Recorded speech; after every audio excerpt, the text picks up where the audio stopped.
तुम्हाला माहिती आहे का, जेव्हा तुम्ही अफर्मेशन करता, तर त्या अफर्मेशनचे जे प्रकार आहेत, त्याच्यात सगळ्यात महत्त्वाचा अफर्मेशन आहे गोल अफर्मेशन आणि ॲक्शन अफर्मेशन.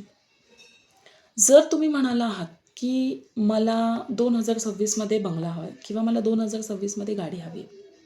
पण तुमचं ते गोल सेटच नसेल आणि तुम्ही त्याच्या संदर्भात काही ॲक्शनच घेतली नाही, तर ते अफर्मेशन कसं तुमचं कंप्लीट होणार आहे? त्याच्यामुळे तुम्हाला जी गोष्ट हवी आहे, ती काय हवी आहे ती तुम्ही आधी क्लिअर पाहिजे.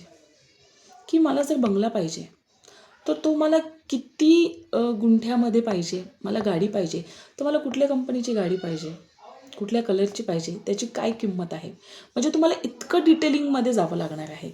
त्यामुळे अफर्मेशन करताना पहिला गोल ठरवायचा आणि त्याच्यानंतर त्यानुसार ॲक्शन घ्यायच्या.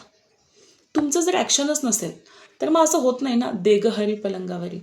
तुम्हाला काही ना काही त्या पद्धतीनं तुम्हाला जे पाहिजे, ते मिळवण्यासाठी त्याचे प्रयत्नही करावे लागतात. शेवटी प्रयत्नांती परमेश्वर.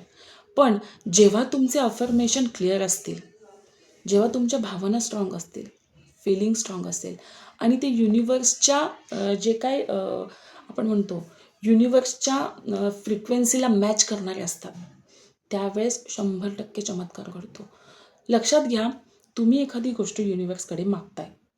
ठीक आहे. म्हणजे आत्ता जर माझं माइंडसेट आहे, की मी आजारी आहे, माझं सगळं लक्ष दुखण्याकडे आहे, माझं कुठेतरी दुखतंय आणि मी म्हणतीये, की मला बंगला हवा आहे. पण माझं सगळं लक्ष कुठे ते दुखण्याकडे. तर युनिव्हर्सला खरं खोटं कळत नाही. युनिव्हर्सला फक्त फीलिंग्ज कळतात, भावना कळतात. तर युनिव्हर्स मला अजून दुखणं देणार आहे.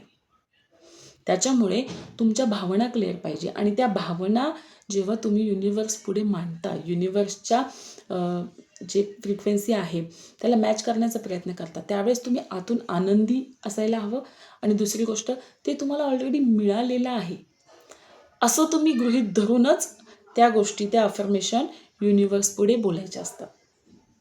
त्याच्यामुळे लक्षात ठेवा, की जेव्हा जेव्हा तुम्ही अफर्मेशन काही करणार आहात, तेव्हा तेव्हा तुमचे अफर्मेशन हे क्लिअर ठेवा. जेणेकरून गोंधळ होणार नाही. म्हणजे जर तुम्ही तुमच्या नवऱ्यालाच फोन लावला, तर तो नवऱ्यालाच लागला पाहिजे. दुसरीकडे कुठे गेलं नाही पाहिजे. याला म्हणतात क्लिअर गोल, क्लिअर अफर्मेशन. ठीक आहे? असेच नवीन नवीन व्हिडिओ मी तुमच्यापर्यंत घेऊन येणार आहे. तोपर्यंत काळजी घ्या.